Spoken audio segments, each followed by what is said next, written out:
Hello बच्चों, कैसे आप सब लोग। आज हम डिस्कस करेंगे क्लास 12 फिजिक्स का, जो कि चैप्टर हमारा अल्टरनेटिंग करंट, उसका मोस्ट इम्पॉर्टेंट क्वेश्चन है जो कि हमारा बोर्ड एग्जाम में पूछा ही जाता है थ्योरी में। हमारा ट्रांसफार्मर के बारे में हम यहाँ पर डिस्कस करेंगे।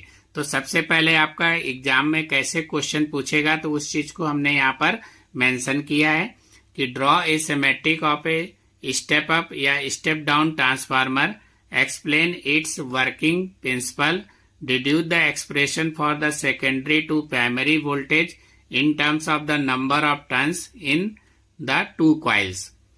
In an ideal transformer, how is this ratio related to the current in the two coils? तो सबसे पहले यहाँ पर बात हम करेंगे ट्रांसफार्मर का। अब जैसे कि आपको पता है कि ट्रांसफार्मर का हमारा काम क्या है, वोल्टेज को इंक्रीज करना या उसको डिक्रीज करना।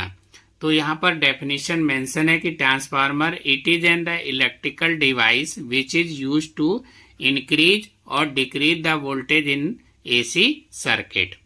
उसके बाद में यहाँ पर हमारा प्रिंसिपल क्या कहता है कि it is based on the principle of mutual induction. तो ये हमारा बेस्ड है प्रिंसिपल म्यूचुअल इंडक्शन के बेस्ड पर, that is when ever there is change in the magnetic flux linked with a coil and EMF in the induced in the neighboring coil। इसके बाद में यहाँ पर वर्किंग मेंशन है। Working में आपको क्या समझाया गया, तो सबसे पहले हमने यहाँ पर जो है आपका डायग्राम को मेंशन किया है। ये आपका प्राइमरी कॉइल बोल सकते हैं, इधर हमारा ये सेकेंडरी कॉइल हो जाएगा, इसको कोर बोलते हैं। और ये आपका स्टेप अप ट्रांसफार्मर है जिसमें आपका प्राइमरी कॉइल ग्रेटर देन आपका सेकेंडरी कॉइल्स रहेगा। इधर आपका दिया है स्टेप डाउन ट्रांसफार्मर। ये आपका टू टाइप्स का ट्रांसफार्मर होता है, स्टेप अप ट्रांसफार्मर या आप स्टेप डाउन ट्रांसफार्मर। तो उस कंडीशन में ये आपका एनपी लेस देन किससे होगा, एनएस से। तो आपका एनएस सेकेंडरी कॉइल्स क्या हो जाएगा, बड़ा होगा, और आपका प्राइमरी कॉइल्स क्या हो जाएगा, छोटा हो जाएगा। तो यही आपका दोनों में डिफरेंस है, स्टेप अप ट्रांसफार्मर और स्टेप अप डाउन ट्रांसफार्मर में। तो ये आपका टाइप्स होता है। अब हम यहाँ पर बात करेंगे वर्किंग का। तो ये हमारा वर्किंग कैसे करता है, तो दिया है when A alternating voltage is apply. तो जैसे हम अल्टरनेटिंग यानी कि एसी वोल्टेज को अप्लाई करते हैं, तो उस कंडीशन में जो primary magnetic flux linked with it क्या होता है, changes which links to the secondary and induce and the EMF in it due to the mutual induction। तो आपका यहाँ पर दिया back EMF induce in the primary coil के लिए। तो EMF मतलब आपका EP, P मतलब प्राइमरी हो जाएगा, माइनस नंबर ऑफ आपका टर्न्स कॉइल्स का NP प्राइमरी के लिए d∅dt हो जाएगा। तो इसी तरीके से हम सिमिलरली सेकेंडरी कॉइल के लिए निकाल लेंगे। तो ES equal to minus NS into d∅dt। तो दोनों को यहाँ पर क्या करेंगे, डिवाइड कर देंगे। तो यहाँ से हमारा d∅dt कैंसिल हो जाएगा, तो NS/NP निकल के आ जाएगा। तो एक यहाँ पर हमारा रेशियो हो जाएगा ES/EP इक्वल टू क्या होगा, NS/NP हो जाएगा।